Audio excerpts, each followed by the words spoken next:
সরবরাহ সংকটে রাজধানীর বাজারে সপ্তাহ ব্যবধানে বেড়েছে মুরগি ও সবজির দাম। রমজানের আগে শেষ সাপ্তাহিক ছুটির দিনেও তেমন একটা জমেনি বেচাকেনা। এই মুহূর্তে রাজধানীর কারণ বাজারে আছেন সহকর্মী অন্তরা সেন। সরাসরি চলে যাচ্ছি তার কাছে। হাতে গোনা আর কয়েকদিন বাদে শুরু হতে যাচ্ছে পবিত্র রমজান মাস। আর আজ কিন্তু রমজান মাস শুরু হওয়ার আগে শেষ সাপ্তাহিক ছুটির দিন শনিবার।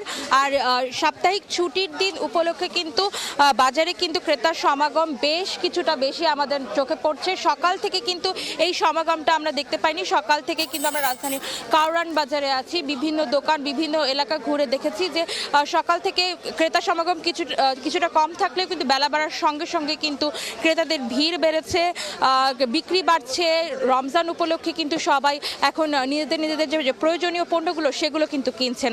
আর রমজানের আগ দিয়ে কিন্তু দানাদার পণ্যের বাজার কিন্তু কিছুটা স্থিতিশীল আমরা দেখতে পেয়েছি।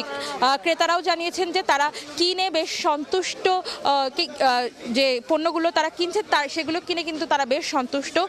ডাল, চিনি, বেসন সবই কিন্তু সাধ্যের মধ্যেই তারা কিনতে পাচ্ছেন। দামগুলো যদি একটু জানিয়ে দিতে চাই, চিনি কিন্তু এখন বিক্রি হচ্ছে 105 টাকা কেজিতে, মসুর ডাল কিন্তু বিক্রি হচ্ছে 90 টাকায়, মুগ ডাল 120 থেকে 150 টাকা কেজি, খেসারি 95 থেকে 100, ডাবলি 50 থেকে 60, ছোলা বিক্রি হচ্ছে 85 থেকে 95 টাকায়।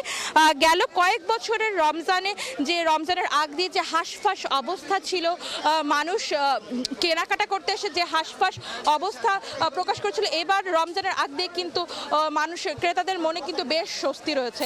এই ছিল আমার কাছে বাজার পরিস্থিতির সর্বশেষ খবরাখবর। সরাসরি যুক্ত ছিলাম কারণ বাজারে। 40 বছর ধরে অসংখ্য খুশির মিছিলে ছিল আইডিএলসি, থাকবে আগামীতেও।